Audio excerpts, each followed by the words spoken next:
Hello, beautiful friends. I am Laurel Bleadon-Maffei with Illuminating Souls, welcoming you to this episode of Sleepy Bedtime Blessings, a podcast designed to help you rest, relax, and fall asleep, all while deepening in your connection with your beautiful team of angels who love you so. If we're meeting for the first time, I am an angelic practitioner, a spiritual teacher, and an encourager of souls. And I do this through one-on-one angel sessions, soul mentoring, and a variety of classes designed to inspire your spirit. And you can learn more about what I do at my website, illuminatingsouls.com. But for now, the angels and I are here to help you rest. For those of you who have been listening for a while, you know that I am someone who also listens to sleep podcasts. You know, when I got the inspiration to start this podcast 9 months ago, I just looked at my stats. It's been 9 months. Can you believe it? And this is my 78th episode. And I really just followed my heart. I co-create with sparks of inspiration. And I knew that I wanted to do a sleep podcast because I have found them to be so valuable. And I thought it would be a fun creative outlet. And then I also recognized that if I were to do a sleep podcast, of course it would have to include angels because everything I do includes angels. And what I hadn't contemplated was who would wind up listening because people who use sleep podcasts may not be used to angels, and my audience, which is expecting all things angels, may not be interested in a sleep podcast, and none of that occurred to me. Thank goodness.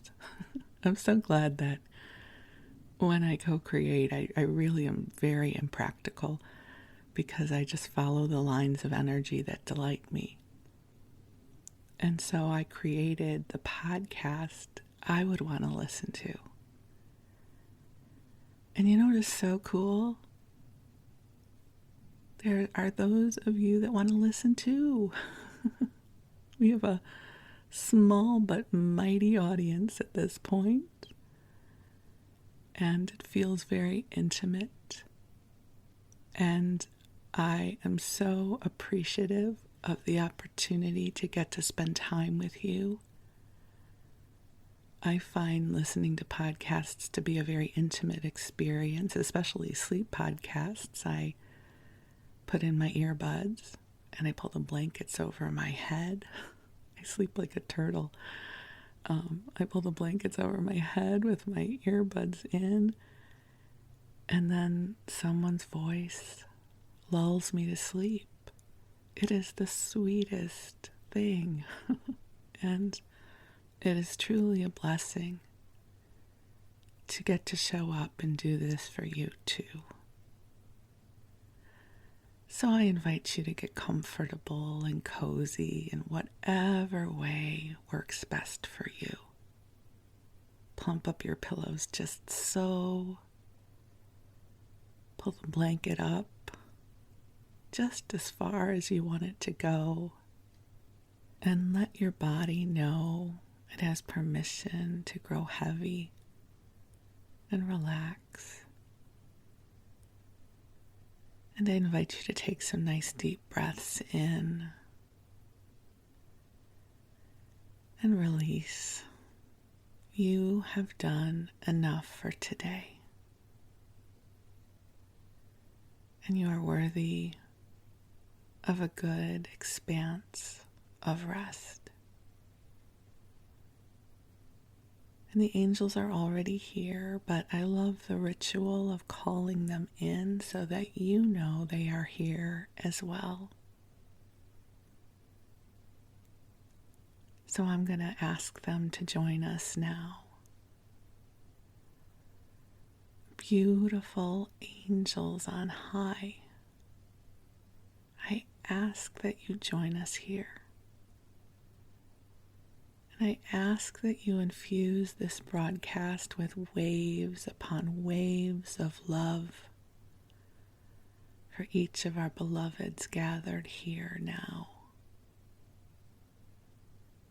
I ask that you bring forward comforting, soothing energies compatible with good rest. And I ask that you clear away anything that is not ours. You clear away anything that feels stressful, any of our fears or doubts or worries, just clear them away to help us gain altitude and connect with divine grace. And dear one, just take a nice big deep breath in. You are coming into an intentional energy field that is being cultivated just for you. That even if there are many people listening to this broadcast right now, the angels are specifically with you. And they are helping to co-create an energy field that will be supportive for you. So if anything is feeling burdensome, if you are worried, just breathe that out, and the angels will gather it up and help transmute these frequencies for you. I find that there is something so healing about coming into the higher energy fields because they give us altitude. It's always so interesting to me that which I thought was so heavy and difficult somehow dissipates. Not everything, of course. Life can be very, very hard sometimes. And when I talk about energies dissipating that feel burdensome and worrisome, more often than not, I'm referring to the mundane, pedestrian stressors of life. Certainly if you are going through something very profound and difficult, it is not expected that all of a sudden you will feel bright and shiny in this moment. But what we will do is sit with you and let you know that you are loved. And these energies of love and light also will bring to you comfort. So just take a breath in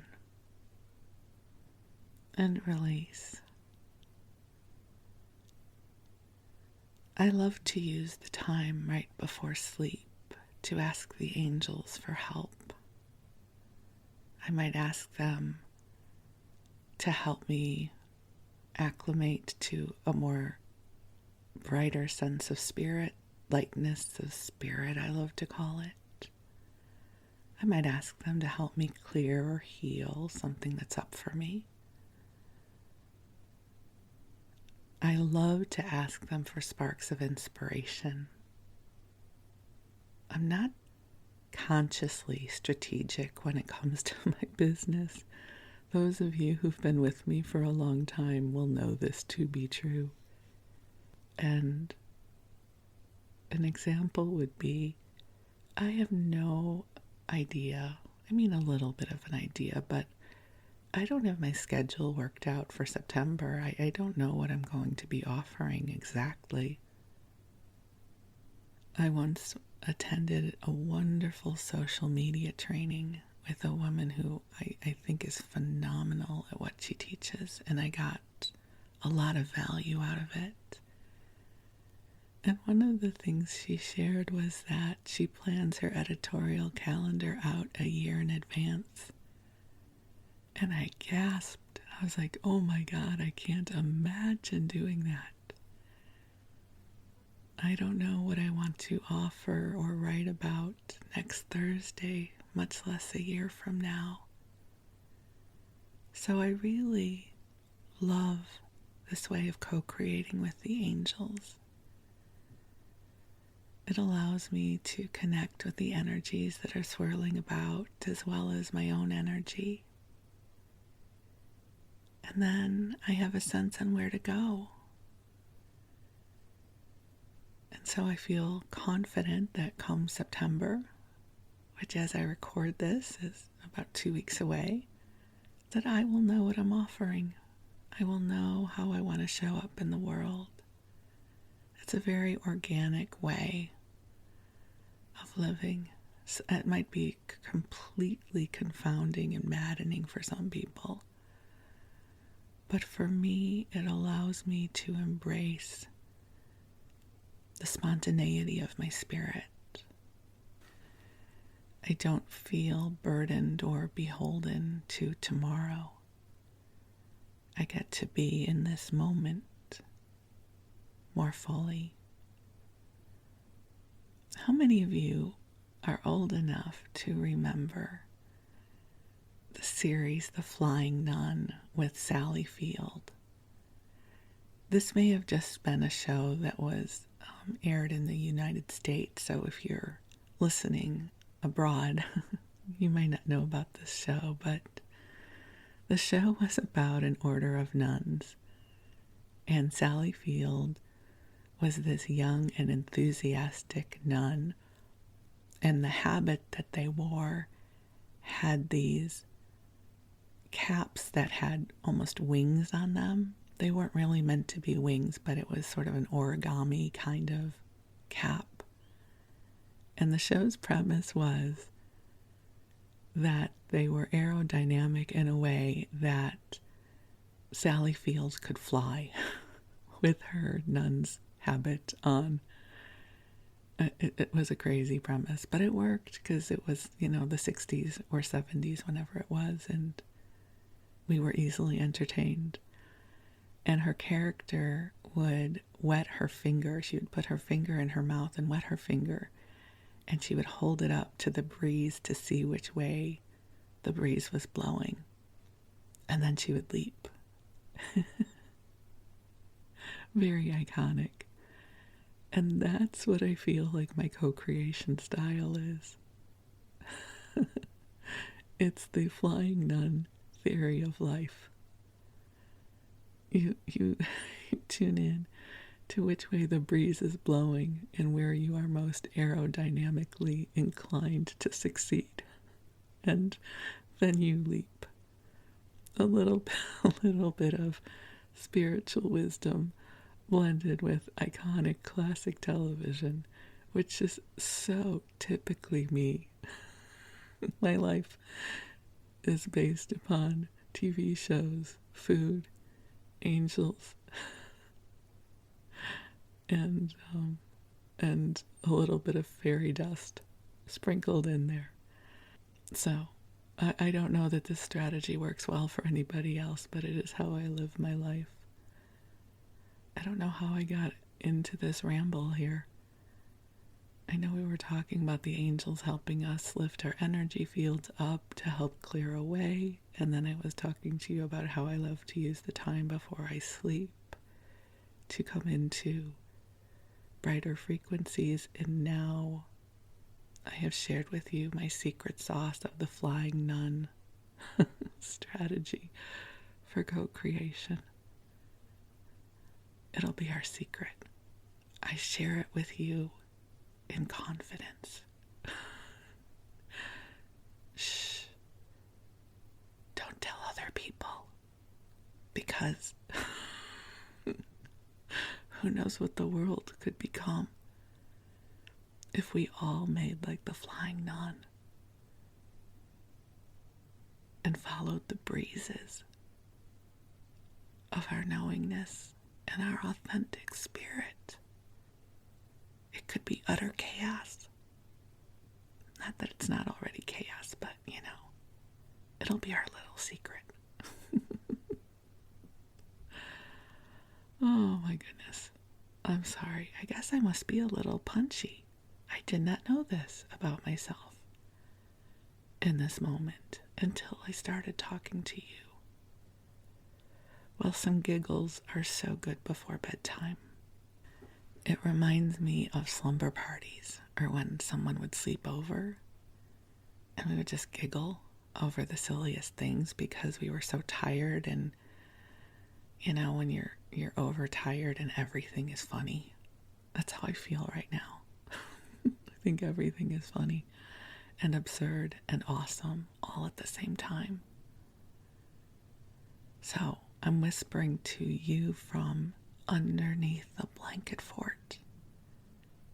If you're new to the podcast, I have this big fluffy blanket that I throw over my computer monitor, and I create a little blanket fort or cave because it helps dampen the sound, and it delights me.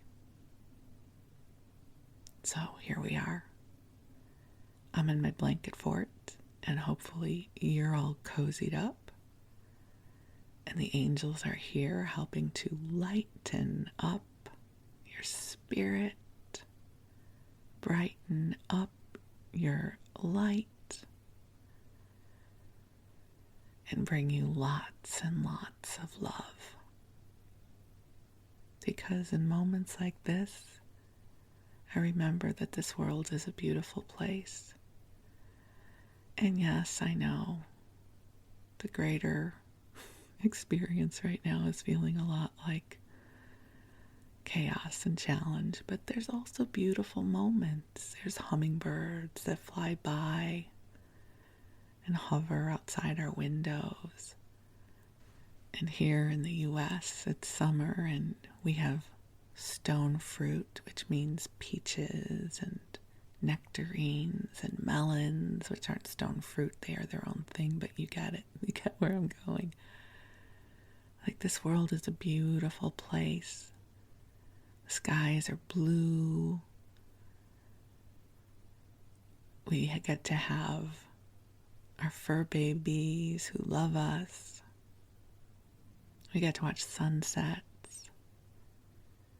We get to read books that take us off on adventures. And I have to say, I have been enchanted, if anyone is looking for a good book. And this is not a spiritual book. This is a book of fiction. The Bookwoman of Troublesome Creek. Oh my God, what a beautiful book. So if you're looking for a good read, that book has stayed with me. It's about the pack horse librarians from the 20s and 30s in the hills of Kentucky who would deliver books to the people who were living in very rural areas of the mountains.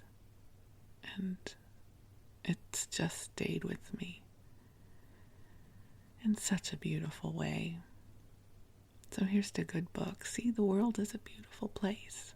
It also is a dumpster fire, but some days we choose that the glass is half full. I'm a half full kind of girl most days.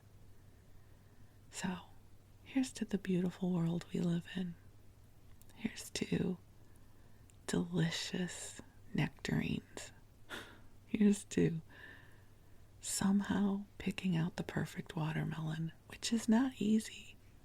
I am a terrible watermelon picker. I have watched all of the videos on how to pick a watermelon, and I still don't pick a good one. But I'm affirming I'm going to get the perfect watermelon soon. And that you will too. So in the meanwhile, I will continue rambling and keeping you company. And the angels are here, bringing you love. And I'm going to read and ramble to you some more. So cozy on up and snuggle on in. And give yourself permission to drift off. I promise not to say anything too important. And the angels will be watching over you and wrapping you in a beautiful bubble of light. So you rest well. And I'm going to read and ramble and share the delight with you. So I thought we could return to an issue of Country Life in America. This was a magazine that was published in the early 1900s, and I just find it fascinating. Some of the areas are now more urban here in 2022, but back in 1903 they were considered the country. And I'm always fascinated by how expansive these estates were. So we're going to ramble, we're going to wander through. This is Country Life in America, a magazine for the homemaker, the vacation seeker, the gardener, the farmer, the nature teacher, the naturalist. And this is volume 4, May to October 1903, published by Doubleday, Page and Company. Okay, so if we could time travel back to 1903, we could purchase 1,100 acres in New Hampshire for sale to close an estate. This property is located in Antrim. I don't know if I'm pronouncing that right. Antrim, one of the most beautiful towns in southern New Hampshire. It is only 75 miles from Boston and 20 miles from Dublin. The buildings are set in the center of the estate on a gentle slope surrounded by high hills and includes a house, 24 feet by 36 feet, of 8 rooms, with piazza, 2 barns, one small and the other very large, all in excellent condition. The cleared lands comprise fields, meadows, and high mountain pastures, and aggregate 300 acres. The sod is strong and fertile, pure water, elevation about 1,200 feet. The place is reached by a 4-mile drive from the railroad station over a very good road. This is an exceptional opportunity to secure a large acreage, unusually well adapted on account of its natural advantages, for private game, park, or club purposes, as well as for stock raising. A lake 2 mile long is within the 10-minute ride of the buildings. The price is $9,000. Like we could pool our money together and get 1,100 acres in New Hampshire. Just if one of you does, though, develop the time travel machine, let me know. We can go. Here's one that says, for an artist or retired gentleman, Highland Wild, and that's in quotes. Highland Wild in the heart of the Highlands of the Hudson. I don't know where that is.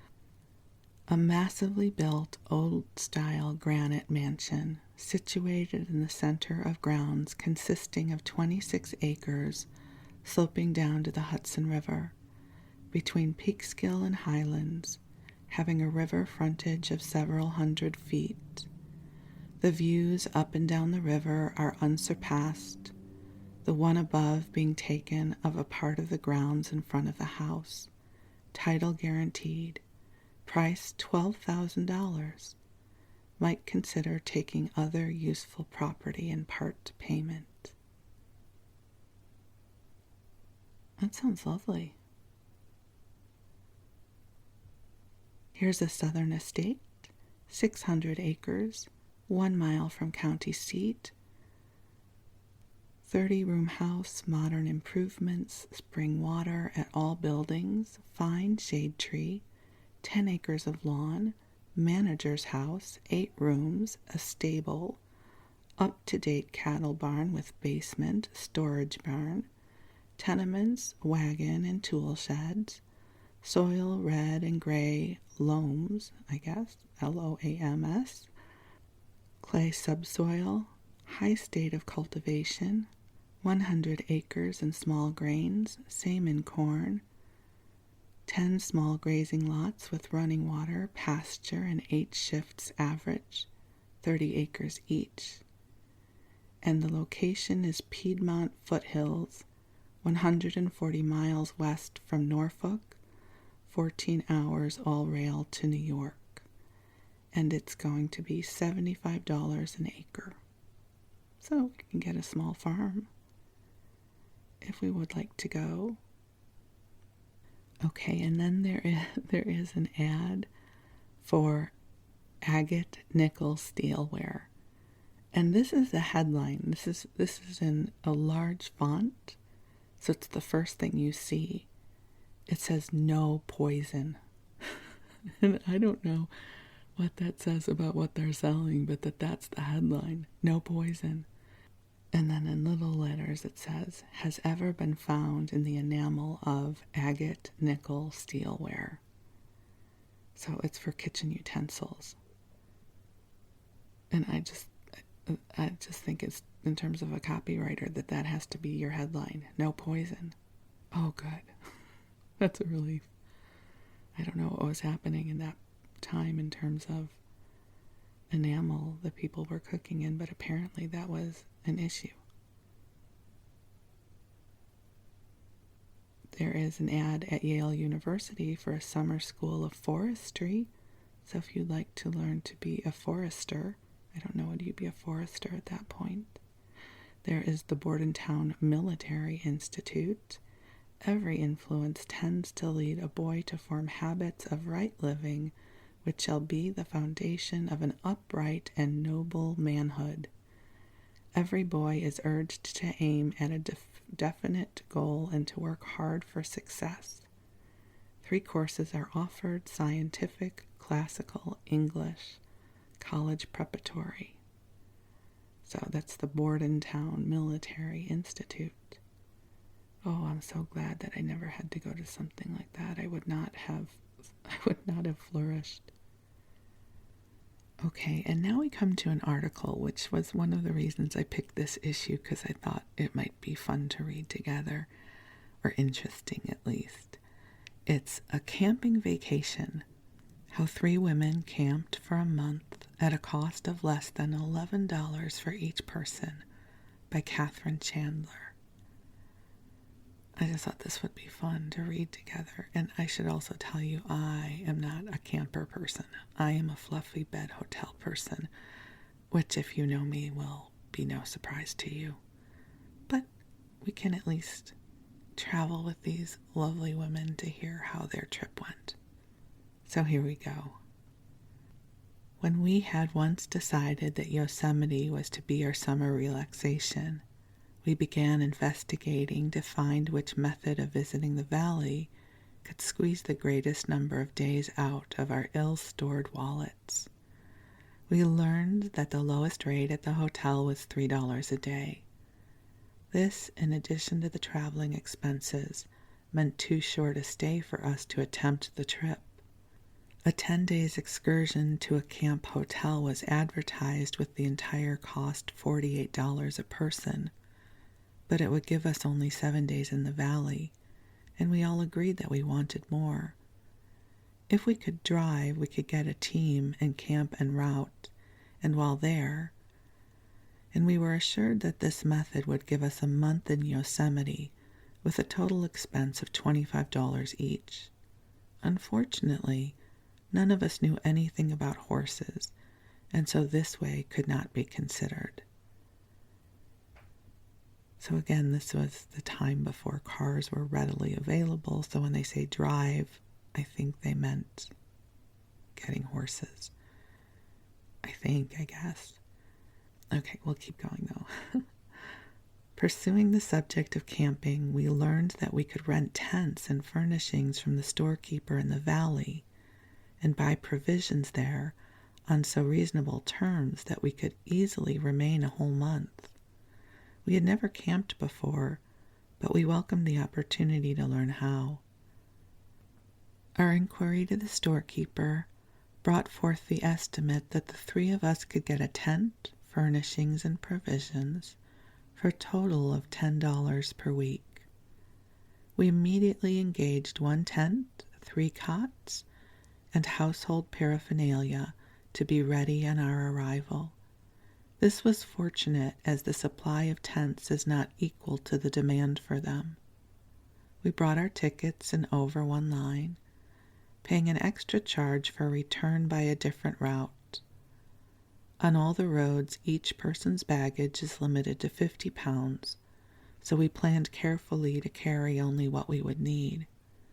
We took our own bedding and household linen, though linen is too polite a name to apply to our furnishings. Our sheets were dark-colored cotton, our tablecloth was white oilcloth, and our dish towels were of brownie flannelette. Only our personal towels were of the conventional character. Our clothes, too, were adapted to the needs of camping in the mountains. We each had one pair of tramping shoes with hobnails in the soles and heels, and a lighter pair for resting in the camp. In addition to our traveling suits, and the women who wore linen was the best fortified against the dust, we each had a warm wrap for evenings, 2 short skirts, 1 denim and 1 woolen, a sunbonnet, and a canvas hat, a pair of canvas leggings, and several shirtwaists of flannelette and cotton crepe, which did not need starch. In camping, no matter how favorable the situation, one gets surprisingly dirty, and so we had a goodly supply of underwear and towels. These we washed ourselves every evening when retiring. The valley water is so soft and cleansing that one can easily laundry unstarched clothes. Laundrying out is expensive, as labor has to come so far to serve.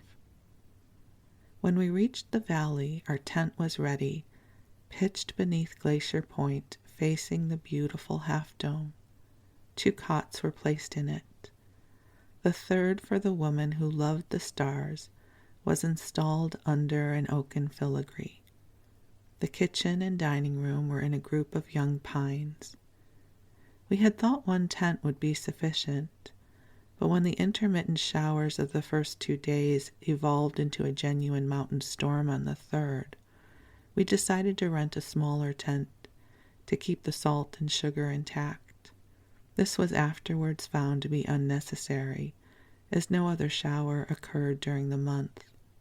The smaller tent was used as a dining room, with the stove just outside the entrance so that it could be easily moved in if a downpour threatened.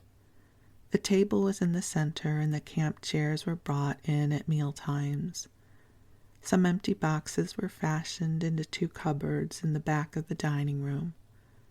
Another formed a kitchen table out by the stove. This stove was a Klondiker of sheet iron, cylindrical, capable of being telescoped, and light enough to be easily carried. Its resemblance to a locomotive without wheels furnished materials for jokes, but its cooking qualities gave eminent satisfaction. The mathematician kept an itemized account of our expenses, and her report on return to San Francisco showed the bill for the camping outfit to be $13.95, for food $18.15, and for traveling expenses $124.05, making a total of $156.15, or $52.05 each. Deducting the cost of transportation to and from the Yosemite, our expenses in the park were less than $11 each. The food amounts to a ridiculously small figure for a month, Yet 2 of us had very healthy appetites, and we frequently entertained guests. The food was all nourishing, and we had sufficient variety not to get weary of one article. Fresh meats we could get only once, and fresh vegetables and fruits only twice a week. And then the article abruptly ends, so that's all we're going to know about their trip to Yosemite. But it sounds lovely, a month in Yosemite. Although I would not want to camp for a month, but the Yosemite part sounds delightful. And now we're going to move on to another article, How to Travel by Sea by Lawrence Perry. The phrase floating hotel has been applied so often to transatlantic greyhounds in the past few years that the general public, or at least that part of it which has never traveled by ocean, doubtless regard it as merely a term. Of course, they realize that if they book a passage for Europe, they are going to be made very comfortable and all that. But nevertheless, a full appreciation of what modern shipbuilding has accomplished in the way of conveniences, comforts, and luxuries, to say nothing of the necessities of life, must come by practical experience. It is the same as in railroad travel. One does not quite grasp what he has heard or read until he himself takes the limited train and a dash across the continent, or even to Chicago. Perhaps for the first time you have caught the fever and have decided to go abroad this season. You have applied at the office of the steamship line you favor and have received your berth or stateroom or suite, as may be the case. Your baggage has been checked direct from the ferry or the railroad station to the pier, and willing porters have carried that portion of it which you have marked cabin to your stateroom, and the remaining luggage which you will not need on the trip to the baggage room. Access to this room may be obtained at a certain hour each day. You are ready now to apply to the second steward for a seat at one of the tables in the dining room saloon, as it is called. Having done so, you begin to look about you. Perhaps you have a suite of rooms, 2 bedrooms, a sitting room, and the bath. All the rooms are big and airy and wholesome and fresh, with walls and ceilings tastefully painted, and the furniture usually consisting of some dark hardwood. Large portholes open out on deck, and the rooms are fitted with sofas, tables, chairs, wardrobes, and beds, the last of which look as though they could cure insomnia. There are electric lights throughout, and in fact all the conveniences that progress has brought forth. Single staterooms are no less elaborate so far as furnishings and conveniences are concerned. If you go more cheaply, booking in a cabin, which you share with 3 others, the berth space necessarily prohibits the elaborate furnishings of the single rooms and suites, but you are very comfortable just the same. After the process of settling down and unpacking is over, you are ready to enjoy the voyage. This aforesaid process should consume a good portion of the first day out, so tomorrow morning, then, you begin to fall well into the life of shipboard. In the first place, assuming that you have a room with no bath, the bathroom steward will come around at the morning hour which you have designated to him, and inform you that your salt water tub, hot or cold as you please, is awaiting you. Say this is about half hour after 7. Refreshed by the bath, you walk along to the saloon and are served with a cup of coffee, and you are also served a roll, after which you repair to the deck for a before-breakfast constitutional. Soon the bugle summons you to breakfast in the saloon. The saloon is the largest apartment in the ship, and without a doubt the pleasantest. No expense has been spared in decorative effects of magnificent and artistic merit that would take a page to adequately describe. Many passengers, by the way, prefer to breakfast in their cabins. After breakfast, having visited the library with its stock of 1,000 books, including works historical, classical, and the latest fiction. You repair to the deck, followed by your cabin steward with a pile of rugs and other wraps. Here you lounge, in your steamer chair, until 11 o'clock when the deck stewards pass crackers and chicken broth or some other light refreshments. Then come deck games such as quoits, billiards, and hopscotch until luncheon is served. After that there is afternoon tea, and finally dinner. Having communication with 2 and perhaps 3 countries, the ship's cuisine is not second to that of a best hotel in the land, with fruits from California, picked oysters from Baltimore, beef from Chicago and New York, mutton from Berkshire, chickens from the Dorking farms, and the finest supplies of Paris, London, and Berlin. One loses nothing from being on shipboard. After meals, most of the men go to the smoking room, in the decoration and furnishing of which the various steamship companies spare no pains or expense.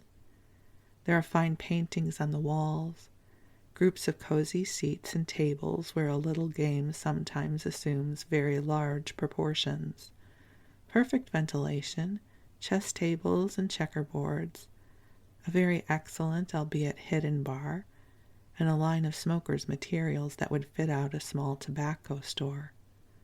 Many spend most of their time here, but perhaps you prefer the library, with its cozy corners and comfortable seats and numerous desks with shaded lights, where you may write up your journal or catch up in the latest fiction or the magazines of 2 continents. You will find it pleasant above in the music room, where there are pianos and organs and sheet music galore. There are also barber shops, gymnasium, a drug department, 2 physicians, a band, and whatnot. Briefly, there is everything that you could desire, everything that a hotel could furnish save buses to points of interest. But then, does not the view from the deck compensate for all of this? Now comes a school of porpoises. Now a whale blows in the distance. Now a sodden derelict or an iceberg drifts by. There are no dull days.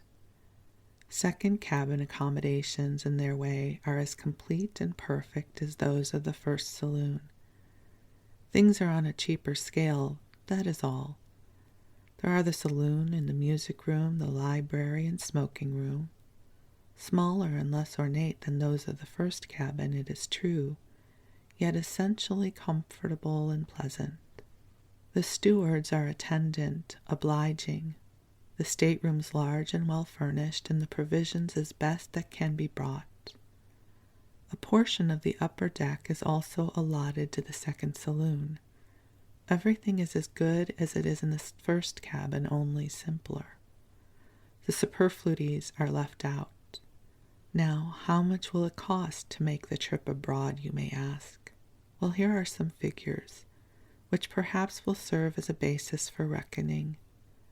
The minimum price now at which you may obtain passage on boats of the Deutschland type is $110, for which you may have a berth in the first saloon in a stateroom occupied by 3 others. Or under the same conditions you may purchase passage on the finest boats of the Cunard, American, and White Star lines for $100. If you desire to go more cheaply, you may book on steamship rates as 3rd class, like the Etruria and Umbria, for $80. On the Atlantic Transport Line and the big German combination boats, you may obtain first cabin passage at even more reasonable rates, but not much more. All this, of course, applies to the first cabin in one direction. There is but slight reduction for excursion passage, 10% off on the price of the return ticket. Persons may cross for less money by booking in the second cabin.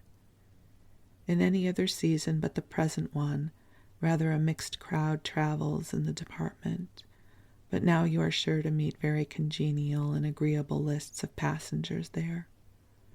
Berths may be obtained in this department on all steamships from $50 upward. You may obtain a stateroom containing 4 berths all to yourself here at $150. In the first saloon, you pay from $350 to $500 for a stateroom and $700 to $1,200 for a suite. Having booked on one of the transatlantic liners, you would do well to provide yourself with a letter of credit issued by some well-established banking firm, and also with sufficient cash, including small change, in the currency of the country in which you intend to disembark. Pursers on steamships, however, accept money of any country in payment of bills incurred on shipboard. Steamships allow your baggage to the extent of 2 small steamer trunks, but the connecting lines abroad are not so liberal, charging heavy excess for all baggage over 60 or 100 pounds. The best way to avoid expense is to leave the main part of the luggage at London or some other central point in travel light. Most of the continental railroads allow you from 57 to 100 pounds of baggage. Shirts, underwear, collars, cuffs, and the like may be purchased cheaply en route, so too much space need not be given up to such things. On shipboard, soft hats and rubber-soled shoes for men, and tam-o'-shanters, I don't know what those are, tam-o'-shanters and veils for the women will be found very convenient. And then it looks like this section, they're advertising different destinations, just giving a sense on how long it takes you to get there and what you can expect. So this is called the Far West. So they're just little snippets, but it gives you a sense on how long it took to travel to these places. So we start off with Colorado Springs, Colorado, 24 hours from St. Louis, 12 hours from Kansas City. Famous resort at the base of Pikes Peak. Beautiful scenery, dry, clean air, healing springs, noted for fashionable society. Whenever I see something like that says fashionable society, exclusive, I know that they're not talking about me. I would be one of the ordinary people. I would not be considered fashionable. We'll continue, though. Glenwood Springs, Colorado, 11 hours from Denver, surrounded by mountains, well-known health resort. In the open-air pool, one may bathe comfortably with snow falling. Salt Lake City, 27 hours from Denver, one of the most progressive communities in America. Beautiful city with many points of interest. Great Salt Lake is 20 minutes from the city. Austin, Texas, about 18 hours from New Orleans, 48 hours from Chicago, the capital city of Texas. Dry, agreeable air makes it a much-sought resort. El Paso, Texas, situated in the lower Rio Grande Valley, popular with lovers of a sunny climate. Rugged mountain scenery, the best of hotels. French Lick Springs, Indiana, medicinal springs situated in a beautiful valley, the chief attraction. Also every facility for indoor and outdoor amusement. San Francisco, California, the beautiful gateway to the Pacific, most interesting in its cosmopolitan character. Famous Chinatown, the city within a city.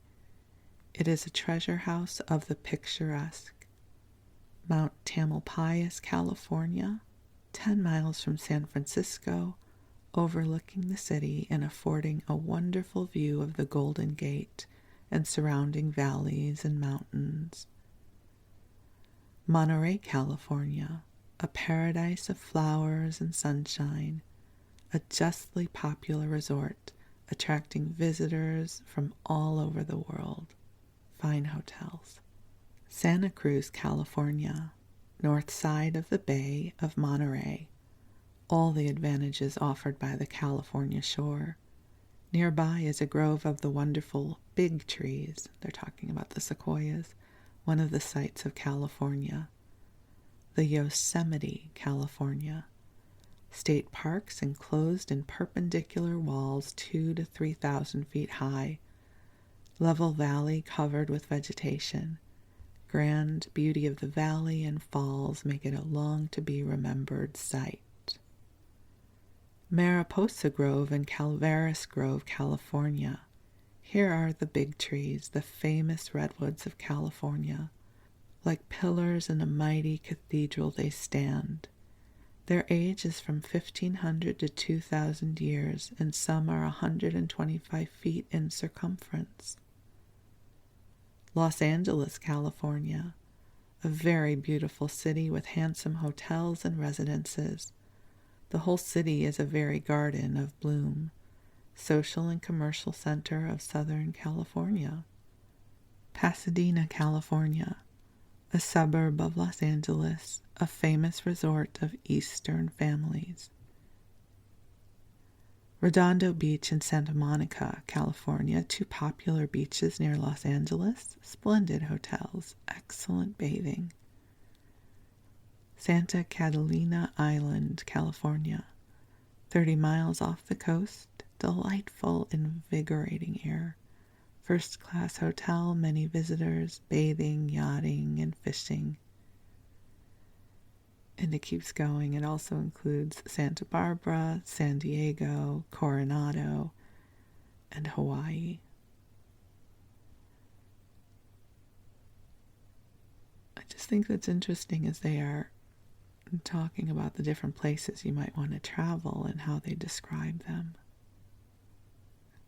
And then there are also lots of articles about gardening, and it must be the time of year, but these issues have a lot of articles about how to grow strawberries. There is no department of horticulture more interesting or more profitable when the work is done intelligently and the weather conditions are not unfavorable than the raising of strawberries. I have grown this fruit for the market for more than 30 years, and although I feel that I still have much to learn, my experience may be of some value to persons just beginning this work or thinking of undertaking it. When I began raising strawberries, scarcely any effort had been made to improve the fruit and increase its size. Cultivated berries were hardly larger than wild ones growing in a favorable location. But this soon changed.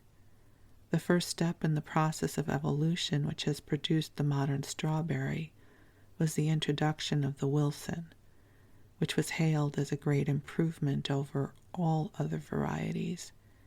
And indeed it was an improvement. This was followed in a few years by the Crescent, more prolific, but still leaving much to be desired in the way of its flavor and size. Then came the introduction of the Sharpless, and for a time almost everyone thought the acme of strawberry perfection had been reached. But the Sharpless, although large, was very rough and irregular in shape, and the experimenters and breeders of new plants would not rest until a variety had been produced combining large size and shapeliness, the two things most needed in a berry that was to obtain the favor of the public and supplant the other varieties known at that time. In the last few years these points have both been gained, and there now exist several varieties of strawberries adapted to different kinds of soil, each of which, in its proper environment, will produce large crops of big round berries, as different from the Wilson of almost 40 years ago, as is the Baldwin apple from the wild crab. A variety of strawberries which in one locality or on one kind of soil surpasses all others may be worthless in another section. The Parker Earl, which in many parts of the country has been a truly wonderful berry, has never done anything on my place, either in size, quality, or productiveness, while the Nick Omer, which on my ground has been a great success, is said not to do well on the prairie soil of the Midwest, where Parker Earl is at its best. On my soil, which runs from a gravelly loam to a heavy clay, Wilson, Crescent, Sharpless, and Bubach, in their turn, have all done well. Marshall produced fine fruit, but not in a very great abundance. Brandywine was indifferently good, and Parker Earl, Mary, and Gandy were failures. I mention these varieties because they are well known over a wide scope of country and have done well in many localities, but the list is endless. For the past few years, my main crop berries have been Nick Omer and 2 seedlings of my own, which I call Number 3 and Amwell. Number 3 has now been discarded as worn out, but the Amwell I still keep. One really interested in strawberry growing will find great pleasure and perhaps sometimes originate a valuable new variety by sowing a little seed in a box every year and testing for a season or 2 the plants he obtains from it. Most of them are worthless. Most of those which promise well the first year of bearing deteriorate into worthlessness by the second, but occasionally a new type of real value may be found. Just now I am planting large quantities of seedlings which I originated in this way, and which 4 years of careful testing have shown to be better fitted to my soil and location than any other variety. This variety has done so well for me that I offered the plants for sale last summer, something I had never ventured to do with a seedling before.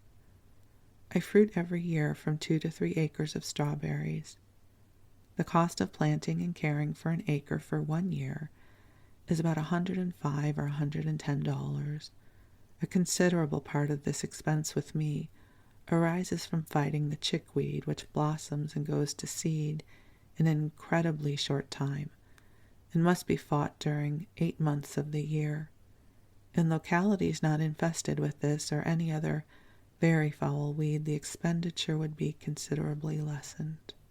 I find it so interesting to hear him writing about the different varieties. Our produce these days has really become homogenized. There's a wonderful store here in Berkeley called Berkeley Bowl.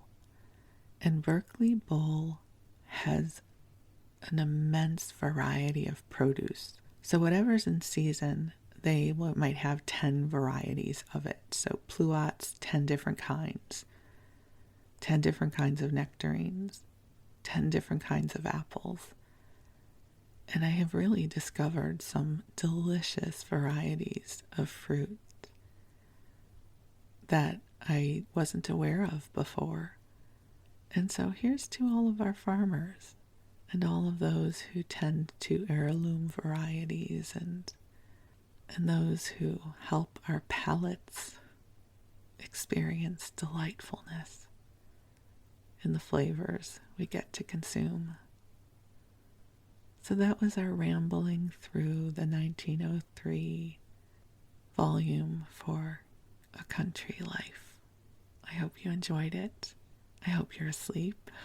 If you're not, you can queue up another episode. There are lots of them in the archive. And for now, my beautiful friend, I wish you sweet dreams. I wish you a good rest. I am so deeply grateful for you. You are precious in all of this world, and I am grateful to know you. We'll talk again soon. Thank you so much. Be well. Good night.